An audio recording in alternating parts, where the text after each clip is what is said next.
किसी मंत्री से मिलना हो, किसी बड़े पदाधिकारी से मिलना हो, तो हम लोग डायरेक्ट नहीं मिल पाते हैं। भाया मीडिया में उनके पीए से मिल करके समय लेते हैं, तब जा करके मिलते हैं।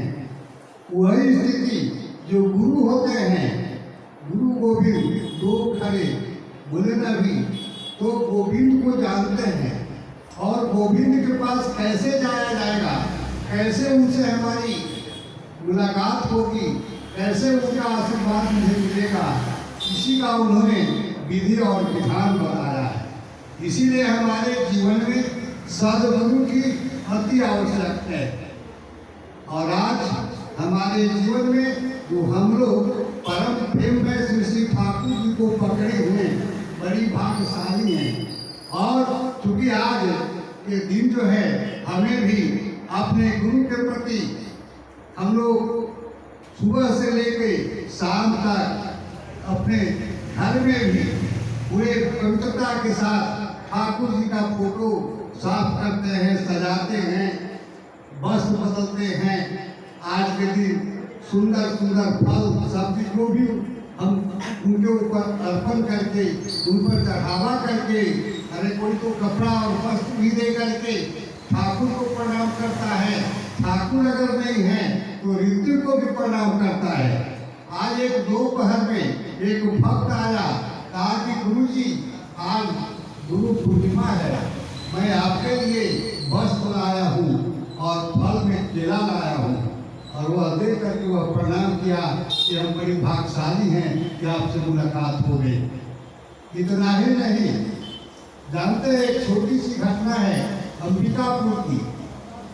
एक लड़की थी, उसकी शादी उस समय नहीं हुई थी, पूजन उसको हम लोग कहते हैं, ऐसे दूसरा नाम है। वो अंबिकापुर में इतना बड़ा जागरण करती थी कि उसके चलते हजारों की दीक्षा हो गई। बड़ी सुंदर जागरण वह करती थी। और जब प्रथम बार दीक्षा जब 1000 करीब हो गया था, तो हम लोग एक उत्सव मनाए थे। उस उत्सव में वह लड़की चंदा में डीसी के यहाँ जाकर उसकी पत्नी से 500 रुपया और एक बोरा चावल जो है सो वह लिया गई थी चंदा में।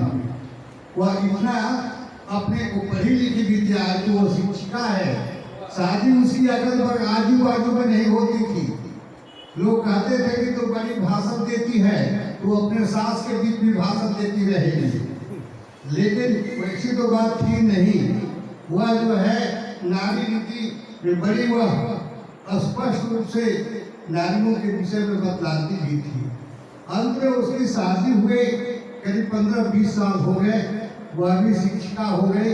उसके पति भी जो है मिले, वो भी सर्विस में है, लेकिन उनकी दीक्षा नहीं है।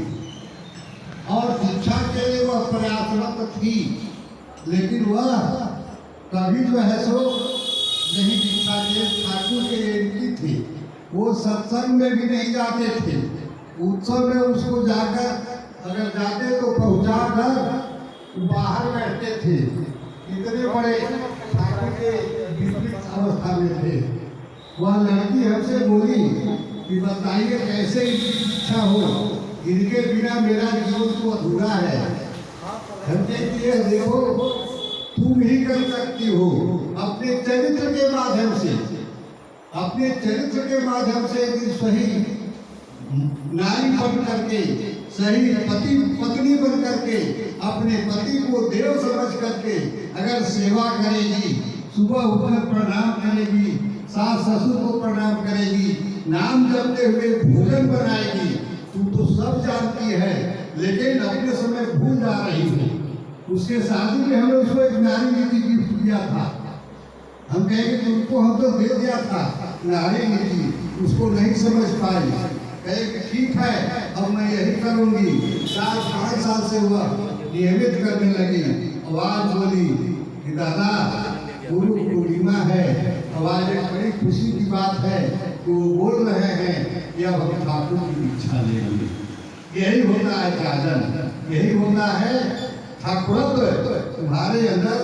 यदि ठाकुरत्व नहीं जगा तो कोई केंद्र नहीं, मैं भी नहीं, तुम धोखा देकर धोखे में पड़ोगे, ठाकुर जी बोलेंगे।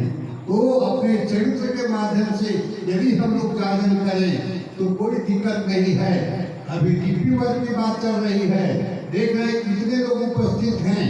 आज के दिन हम लोग जितने भी आए हैं, कम से कम यह प्रयास कीजिए कि गढ़वे में कितने लोगों की इच्छा हुई थी, आज बहुत कम उपस्थिति है। और आजू बाजू में लोगों को जगाइए, सत्संग में